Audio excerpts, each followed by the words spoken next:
राधा रानी सरकार की जय हो। श्री सुखदेव स्वामी कहते हैं, हे राजन परीक्षित, आज सुदामा जी रास्ते में जा रहे हैं, कृष्ण कृष्ण कृष्ण कृष्ण ही कृष्ण जपते जा रहे हैं। थक गए, एक वृक्ष के नीचे आराम करने लगते हैं।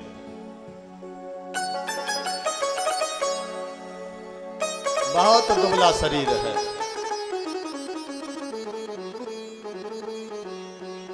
एक नदी पड़ी, नदी। अब नदी कैसे पार करें सुदामा जी?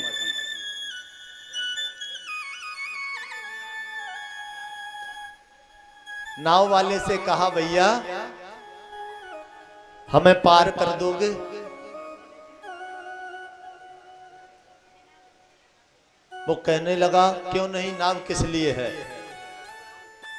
पार करने के लिए तो नाव है, और किस लिए है?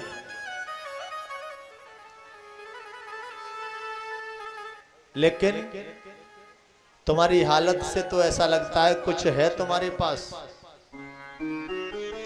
नाव में बैठने के लिए मजदूरी देने को कुछ है?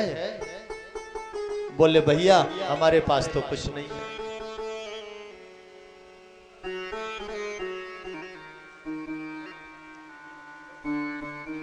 तो जो नाविक हैं वो कहने लगे कि तो मैं जरूर अवश्य ही बिठाऊंगा अपनी नाव में, क्योंकि मेरा काम आप जैसे को ही पार करना है।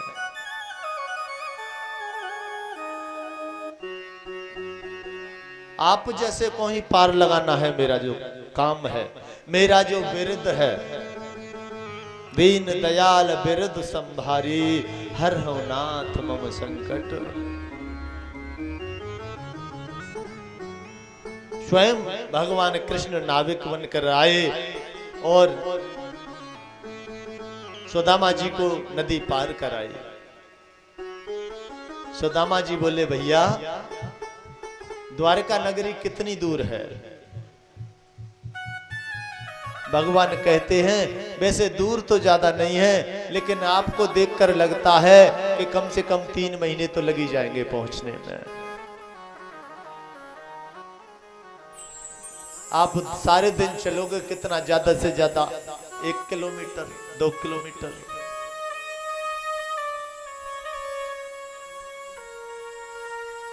बोले, अभी इतनी दूर है। एक वृक्ष के नीचे एक डेल का तकिया लगाया और लेट गए। बोले, तेरी गर्ज पड़े तो बुला ले, नहीं हम पे तो चलो जाए रोना।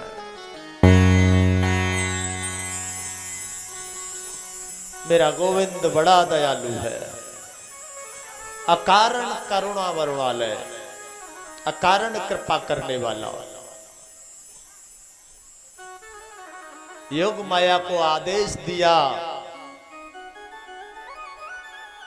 कि मेरा परम मित्र सुदामा जो वृक्ष के नीचे लेटा हुआ है, उसे द्वारका ले आओ। सोए सुदामा जी वृक्ष के नीचे, जब आंख खुली तो द्वारका पहुंच गए। भैया लोगों को देखा, भीड़ आ रही है जा रही है, ये कौन सा नगर है, कौन सी नगरी है? बोले, द्वारका। द्वारका? द्वारका तो यहाँ का जो राजा है वो मेरा मित्र है।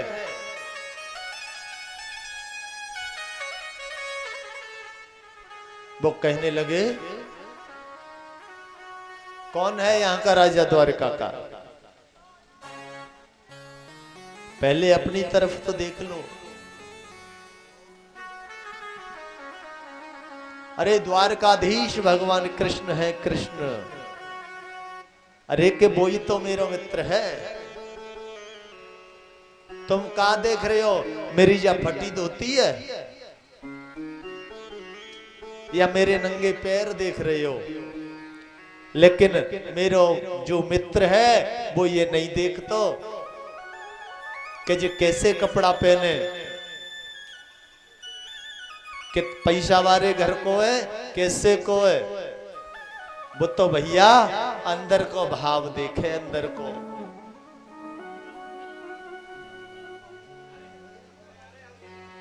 कहा ठीक है, नहीं मानते तो रास्ता बता दिया, रास्ता बता दिया और भगवान कृष्ण के महल के दरवाजे पर पहुंच गए सुदामा जी। जो दरवाजे पर द्वारपाल हैं उनसे कहा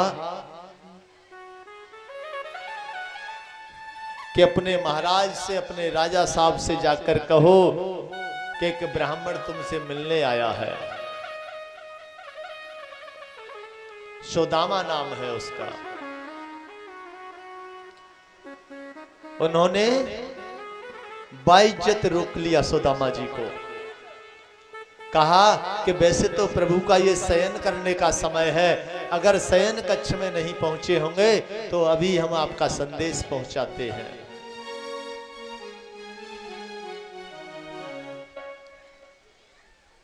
द्वारपाल गया, भगवान कृष्ण शयन कक्ष में जाने ही वाले थे, तब तक पहुंच गया। कहने लगा, हे प्रभु, एक ब्राह्मण आपसे मिलने के लिए आया है। शीस पगान झगा तन पे, प्रभु जाने को आहे बसो के ग्राम। धोती फटी सिलटी दुपटी, और पाय उपास नहीं शाम। द्वार खड़ो दुज दुर्बल एक,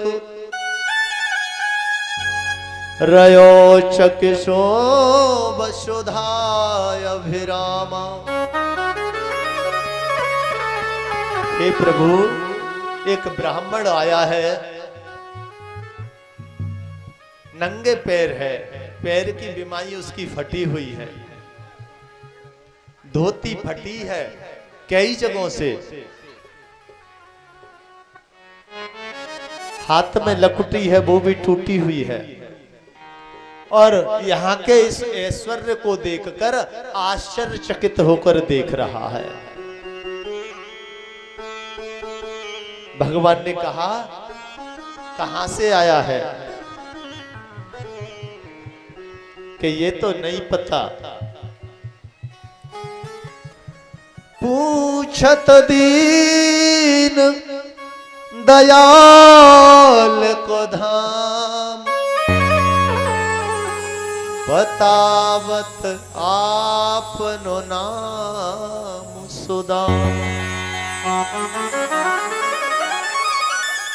जैसे ही मेरे प्रभु ने सुना सुदामा, मेरा मित्र सुदामा आया है, और भगवान दौड़ने लगे। ऐसे भगवान दौड़े, आज जूती भी पैरों में नहीं पहनी, नंगे पैर दौड़े। कहीं मुकुट गिरा, कहीं पीतांबर गिरा। जैसे ही उद्धव ने देखा, क्या हो गया कन्हैया को, क्या हो गया, कि पता नहीं कोई ब्राह्मण मिलने आया है। उद्धव जी दौड़ने लगे, आगे दरवाजे पर पहुंचे। प्रद्युम्न जी ने देखा, क्या हो गया पिताश्री, क्यों इस तरह से क्यों भाग रहे हैं? वो दूत कहने लगा, अगर मुझे पता होता कि ऐसा कोई विशेष ब्राह्मण है तो मैं ऐसे नहीं बताता। नंगे पैर ही उससे मिलने जा रहे हैं, कोई ब्राह्मण आया है। प्रद्युम्न जी भागने लगे। सभी भगवान कृष्ण के पीछे पीछे भागते आए, और जैसे ही भगवान कृष्ण दरवाजे पर आए, अंतिम दरवाजे पर, 7 ड्योढ़ी पार करने के बाद अंतिम गेट पड़ा, और सुदामा को देखा, अंक में भर लिया। वाह,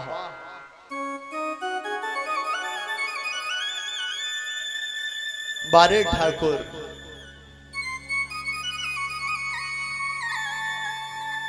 कैसा दयालु है, कितना कृपालु है। सुदामा को अंक में भर लिया और अंदर ले जाकर बढ़िया सिंहासन पर बिठाया।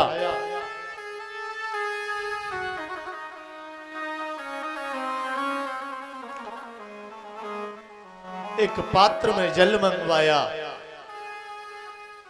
चरण धोने के लिए, लेकिन जैसे ही सुदामा के चरण को पकड़ा कई कांटे लगे हुए हैं। भगवान कृष्ण आज अपने दांत से सुदामा के चरण के कांटे को खींचने लगे।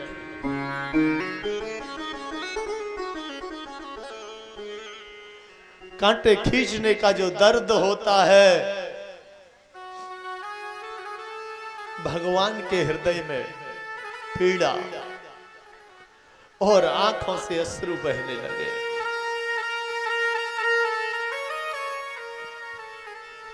देख सुदामा की दीन दशा, करुणा करके करुणा निधि रोए। पानी परात को हाथ छुआ नहीं, नैनन के जल सो पग धोए।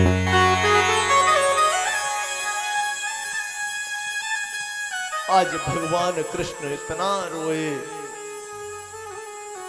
इतना रोए कि जो पात्र में जल था उसको छुआ तक नहीं। और भगवान कृष्ण ने सुदामा जी के चरण धोए और चरण धोने के बाद अपने पीतांबर से पोंछा उठाया।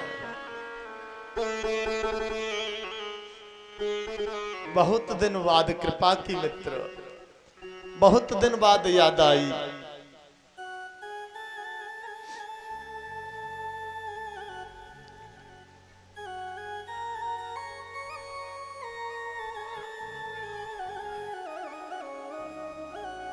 देखो एक आज ब्राह्मण का प्रभाव, क्या प्रताप होता है ब्राह्मण का।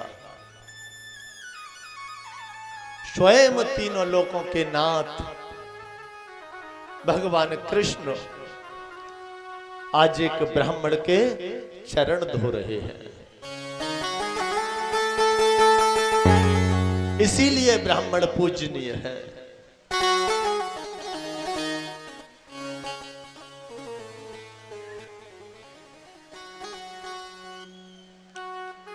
बढ़िया सुंदर भोजन प्रसादी सुदामा जी के लिए लाई गई। सुदामा जी कहने लगे भैया मैं ऐसा प्रसाद नहीं पाता, क्योंकि ऐसा प्रसाद पाने के बाद बुद्धि में विकार पैदा हो जाता है। मैं तो नमक के 2 टिक्कर पाता हूं जिससे बुद्धि शुद्ध बनी रहे।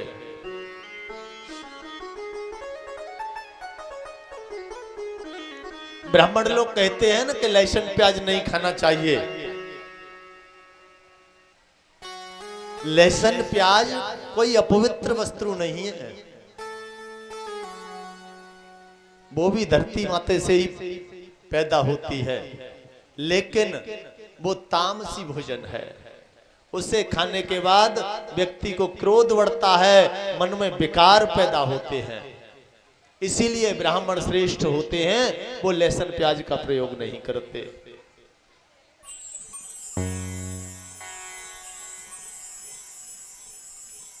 भगवान कृष्ण कहने लगे कि मित्र इस प्रसादी से तुम्हारे मन में कोई विकार नहीं पैदा होगा। तुम साधारण ब्राह्मण नहीं हो कि तो ऐसा है दोनों साथ साथ भोजन प्रसादी करेंगे। आज मेरे ठाकुर जी ने और सुदामा जी ने दोनों ने साथ प्रसाद पाया। उसके बाद मेरे ठाकुर जी ने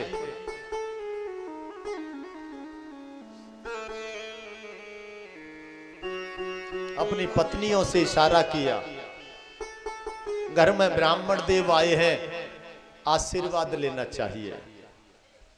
पंडित जी के चरण छूकर आशीर्वाद लेना चाहिए।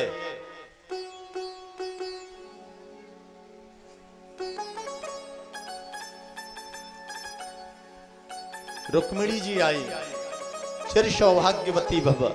सत्यभामा, नग्नजिति, लक्ष्मणा, एक एक करके लगभग 100 आ गई। सुदामा जी से चिर सौभाग्यवती भव, चिर सौभाग्यवती भव, चिर सौभाग्यवती भव करते करते जब 100 हो गई, सुदामा जी कहने लगे भैया कितनी है? बोले अभी तो कुछ नहीं, तुम आशीर्वाद देते रहो। और आती रही, लगभग 400 हो गई। चिर सौभाग्यवती भव, चिर सौभाग्यवती भव। सुदामा जी कहने लगे कन्हैया अपना कान थोड़ा इधर कर। कान में बोले ये बता भैया कितनी और बाकी है? कि 16,108 है। 16,108 भैया सब तेरी है कि पूरी द्वारिका की आ रही है? कि ये तो सब मेरी पत्नियां हैं। कि तो ऐसा कर कि इन सब की तरफ से तू चरण अकेला तू छू ले, मैं तुझे आशीर्वाद दे दूंगा, सबको प्राप्त हो जाएगा। बोलिए वृंदावन बिहारी लाल की जय। आज भगवान कृष्ण ने सुदामा जी के चरण स्पर्श किए और सुदामा जी ने आशीर्वाद दिया। उसके बाद कन्हैया ने पूछा मित्र अकेले ही हो, घर नहीं बसा? बोले भैया क्या बताएं, इच्छा तो हमारी नहीं थी लेकिन पिताजी नहीं माने और शादी कर दी। शादी कर दी, शादी कर दी तो आपने हमें निमंत्रण भी नहीं भेजा। भक्तवत्सल भगवान की जय। आज तो खूब माला आ रही है भैया, हैं? माला ही माल है ना। श्री सुखदेव स्वामी कहते हैं हे राजन परीक्षित,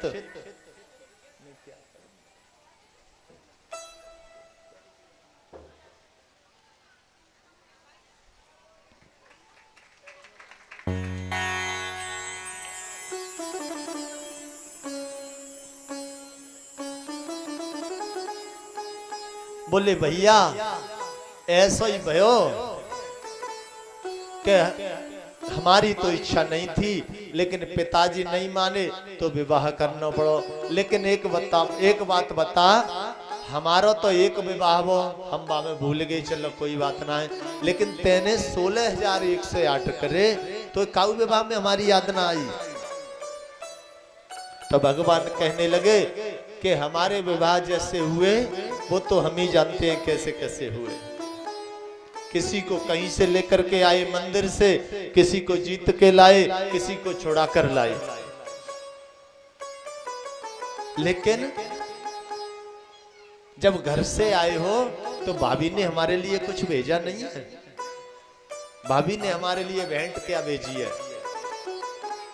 सुदामा जी चावल की पोटली बगल में दबाए हैं, मन में विचार करने लगे ऐसी नगरी का, स्वर्ण नगरी का राजा, और उसके लिए क्या मैं ये भेंट चावल की दूं? मुझे नहीं देनी चाहिए। सुदामा जी कहने लगे अरे भैया इन बातन को छोड़, देख जब हम तुम गुरुजी के यहाँ पढ़े गुरुकुल में तो गुरु माता हम पर कितना प्रेम करती थी। भगवान कृष्ण कहने लगे कि वो तो बात बाद की है, लेकिन पहले ये बताओ भाभी ने हमारे लिए क्या भेजा है? लेकिन सुदामा जी निकाल नहीं रहे। सुदामा जी उसे निकाल नहीं रहे। श्री सुखदेव स्वामी कहते हैं कि हे राजन परीक्षित, जय हो जीते रहो। दूसरों काकू है, काकू। बोलिए भक्त वत्सल भगवान की जय हो।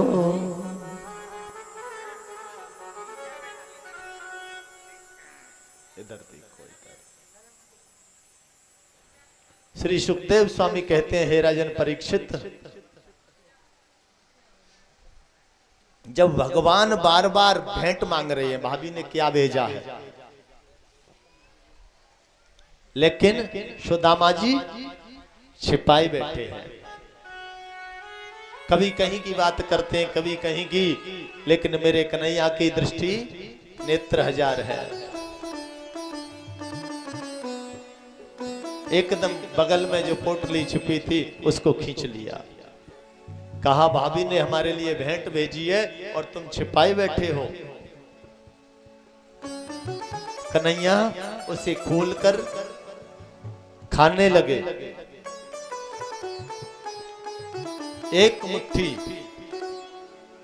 चावल मेरे भगवान ने पाए, आज सुदामा को 2 लोगों का राजा बना दिया।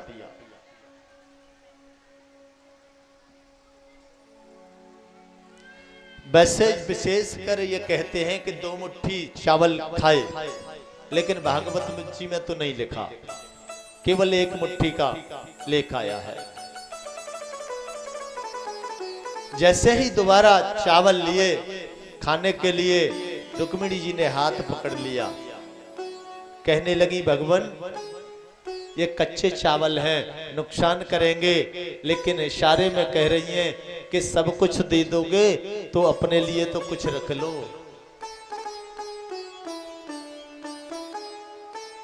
भगवान कहने लगे कि मैं जब देने पर आता हूं तो अपने आप तक को भक्त को दे देता हूं, अपने आप तक को। सुदामा जी को सुंदर वस्त्र पहनाए, स्नान कराया, लेकिन जब सुदामा जी जाने लगे तो भगवान कृष्ण ने कहा कि भैया ये वस्त्र हमारे उतार के रख जाना। सुदामा जी ने अपने वस्त्र पहने और लौटकर चल दिए। लौटकर चल दिए, रास्ते में जा रहे हैं, कृष्ण कृष्ण कहते कहते चल रहे हैं। आगे डाकू मिल गए, पकड़ लिया। कहां से आए हो, कहां जा रहे हो, क्या है तुम्हारे पास, निकालो।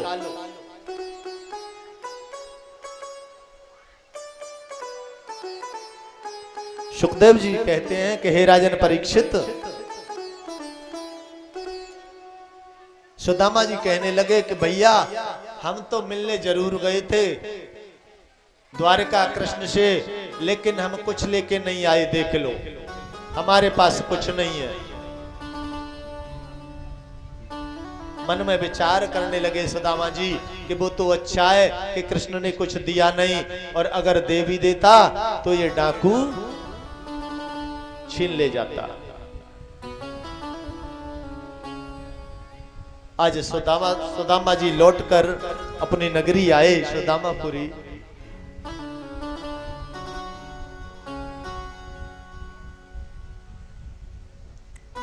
लौट करके आए तो देखा कि सुंदर महल खड़े हैं वहां। सुदामा जी की कुटिया का कोई पत्ता नहीं, कहां है। सुदामा मंदिर देख डरे।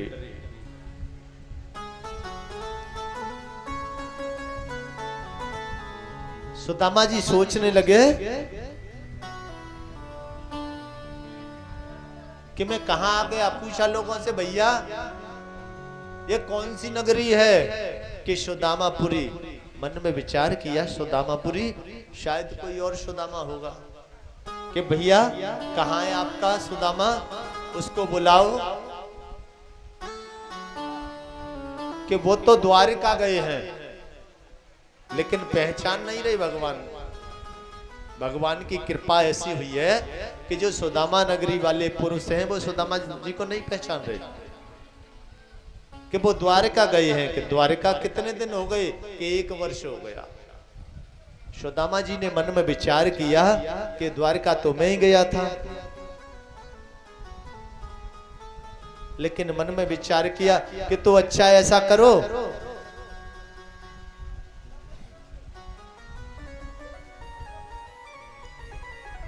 कि सुदामा जी की जो पत्नी होंगी देवी जी, उनके दर्शन करा दो।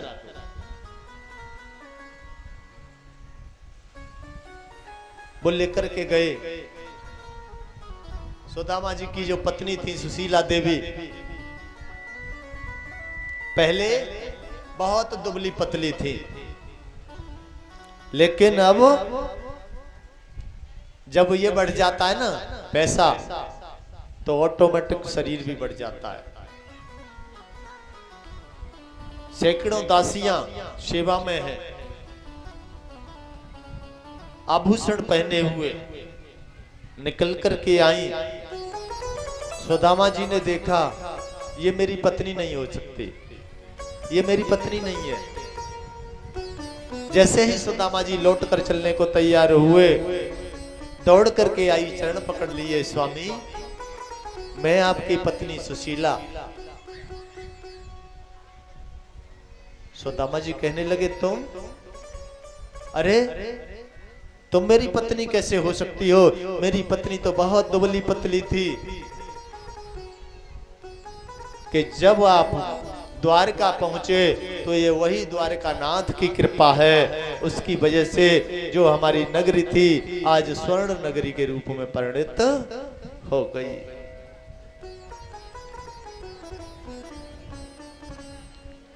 सुदामा जी प्रार्थना करने लगे हाथ जोड़कर कि हे प्रभु, मैंने तुमसे ये सब कुछ नहीं मांगा,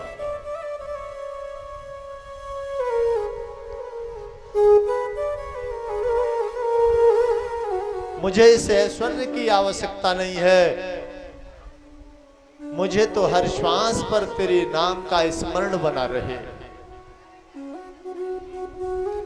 कह हनुमंत विपत प्रभु सोई, और जब तब सुमिरन भजन न होई।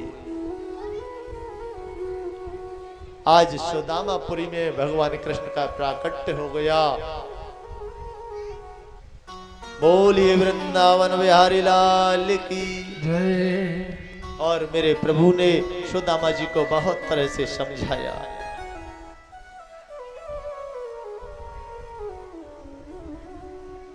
भगवान कृष्ण कहते हैं कि सुदामा जी, मुझे तो अगर कोई भक्त प्रेम से पत्र पुष्प फल जो भी देता है, मैं बड़े भाव से उसे स्वीकार करता हूं, लेकिन भाव नहीं है तो दुर्योधन के 56 प्रकार के व्यंजन भी त्याग दिए।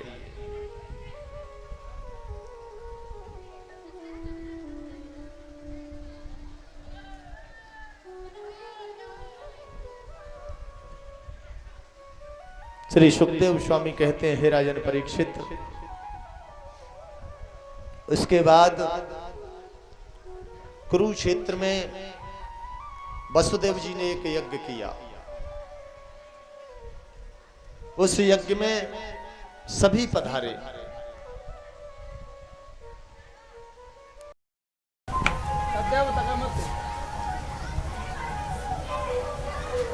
राधा रानी इत्यादि सभी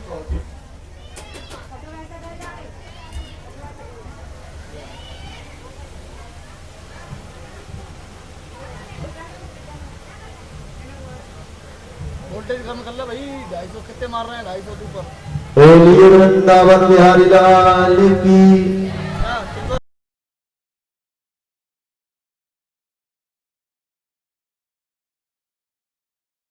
सभी मथुरावासी, गोकुलवासी, बरसाने वासी सभी उस यज्ञ में गए। और मेरे ठाकुर जी की प्रियतमा श्री राधा जी भी वहां गई।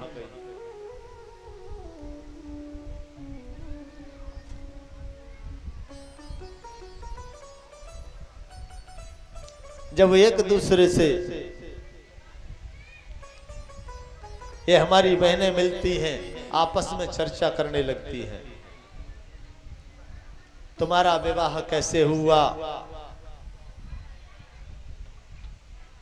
भगवान कृष्ण की पत्नियों से प्रश्न कर रही हैं देवियां। लेकिन जब भगवान कृष्ण की पत्नियों ने सुना कि राधा रानी आई हैं, तो कहा कि आज राधा रानी से हम भी मिलना चाहते हैं। भगवान कृष्ण ने कहा ठीक है, चली जाओ मिलने के लिए, लेकिन जाओ तो राधा रानी के लिए कुछ ले जाना। आज भगवान कृष्ण की पत्नियां जब राधा रानी से मिलने गईं, तो एक दूध ले गई, एक पात्र में गरम दूध।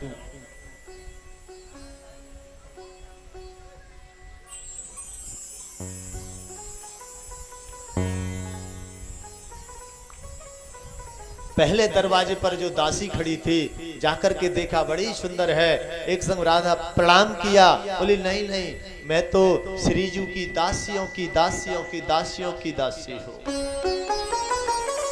एक एक करके ऐसे ही 7 दरवाजे लगे हैं, लेकिन 7 दरवाजे पार करने के बाद जब वो भगवान कृष्ण की पत्नियां राधा जी के पास पहुंची, तो क्या देखा, साक्षात प्रेम ही शरीर धारण करके विराजमान हो।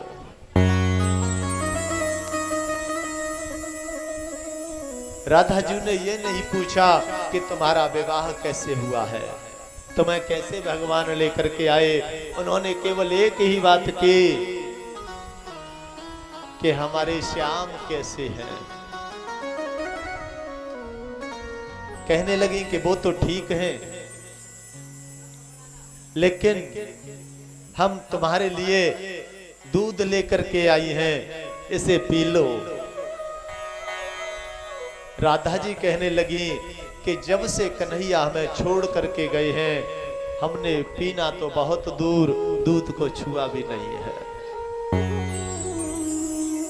कहने लगी कि ये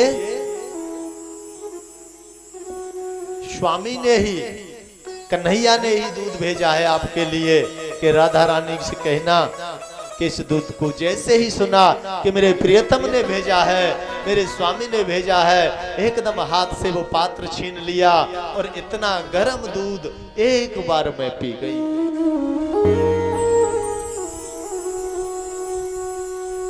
थोड़ी देर वार्तालाप किया और उसके बाद कृष्ण पत्नियां लौट करके आई। भगवान लेटे हुए हैं और लौट कर आई। जैसे ही भगवान कृष्ण के चरण दबाने लगी, देखा तो प्रभु के पैरों में छाले पड़ चुके हैं। कहने लगी भगवान आप तो कहीं गए भी नहीं, आपके पैरों में छाले कैसे पड़ गए। तो भगवान कृष्ण कहते हैं कि जिस राधा को तुमने इतना गर्म दूध पिला दिया, उसके हृदय में मेरे चरण हैं, उस गर्म दूध से ही ये छाले पड़े हैं। उसके बाद श्री सुखदेव स्वामी कहते हैं, हे राजन परीक्षित,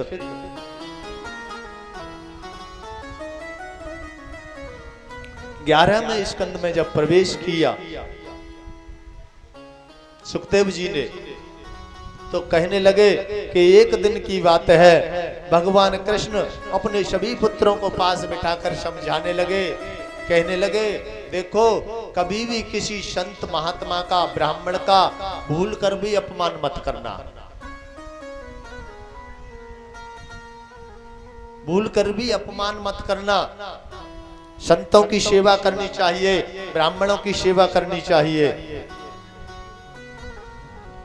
क्योंकि तुम इस समय जवान अवस्था में हो और व्यक्ति को 4 चीज जीवन में बिगाड़ देती हैं, रूप यौवन संपत्ति प्रभुत्तम विवेकता। अगर कोई व्यक्ति अधिक सुंदर है तो वो बिगड़ जाएगा। जवानी में व्यक्ति अधिकतर बिगड़ जाता है, या किसी ने अधिक संपत्ति पैदा कर ली, अधिक धन एकत्रित कर लिया, तो व्यक्ति के अंदर अवगुण प्रकट हो जाते हैं। या फिर कोई पद मिलना। भगवान कृष्ण के पुत्र पौत्र जो हैं वो मन ही मन हंस रहे हैं। देखो क्या उपदेश दे रहे हैं। एक दिन द्वारका में कुछ संत आए। विश्वामित्र, कण्व, दुर्वासा, भृगु इत्यादि। विश्वामित्रो अशितः कण्वो दुर्वासा भृंगुरः कश्यपो वामदेवो अत्र वसिष्ठो नारदादयः। ये सभी संत आए और संत बैठे हैं, लेकिन जो भगवान कृष्ण के जो पुत्र और पौत्र हैं उन सबने मिलकर के कहा ये महात्मा कमंडल लिए फिरते हैं, चलो आज इनकी परीक्षा करते हैं। ये ऐसे ही डोलते रहते हैं या कुछ जानते भी हैं।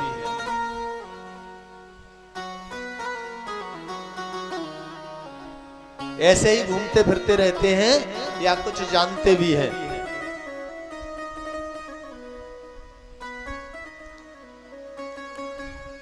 जो भगवान कृष्ण का पुत्र था सांब,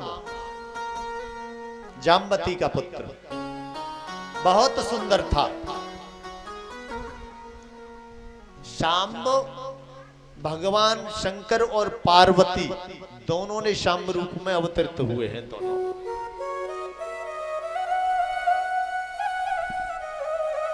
बहुत सुंदर था। उसको आज बड़ी सुंदर साड़ी पहनाई और उसके पेट से कपड़ा लपेट दिया। घूंघट लगाकर सभी बच्चे उसे लेकर संतों के सामने पहुंचे सम्मुख और कहा कि हे ऋषियों, हे महात्माओं, ये नई बहू है और ये गर्भवती है, बताओ इसके बेटा होगा कि बेटी।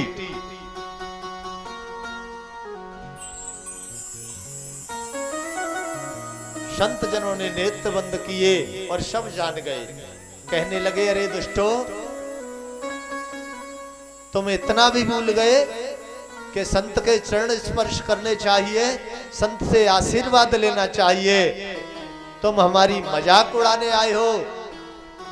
इसके ना बेटा होगा ना बेटी होगी, इसके होगा एक लोहे का मूसल जो तुम्हारे यादव वंश को नष्ट कर देगा। घबरा गए और घबरा गए तो जैसे ही साड़ी खोली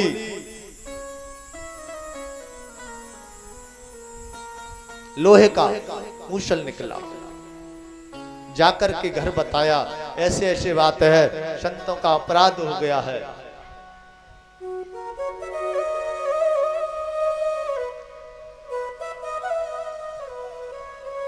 क्या किया जाए?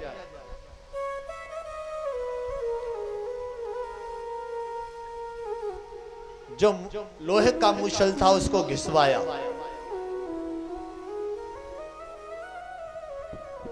घिसते घिसते जब चूर्ण बन गया, एक छोटा सा टुकड़ा रह गया, उसे सारे को समुद्र में भिगवा दिया। जो टुकड़ा बचा था उसे एक मछली निगल गई। लेकिन एक दिन ऐसा हुआ कि सभी यादव लोग मिलकर के समुद्र के किनारे गए और ऐसे मत में मतवाले हुए मदिरा का पान करने लगे। और मदिरा का पान करने के बाद व्यक्ति की बुद्धि किनारा कर जाती है। इसलिए हमें शराब नहीं पीनी चाहिए। वैसे एक बात बताऊं मैं, शराब पीने से फायदा भी है। शराब पीने वाला व्यक्ति कभी बूढ़ा नहीं होता है। पहला फायदा। और दूसरा फायदा है कि शराब पीने वाला व्यक्ति के घर में, उसके घर में कभी चोरी भी नहीं होती है। और तीसरा, शराब पीने वाले को कभी कुत्ता नहीं काटता है। जब व्यक्ति शराब अधिक पी लेता है, अधिक पी लेता है, तो वो किसी नाली में पड़ा होता है। नाली में पड़ा होता है तो कुत्ता जब आता है पहले भौंकता है, लेकिन फिर सोचता है ये तो हमारा भाई है, उसको काटता नहीं, चाटने लगता है।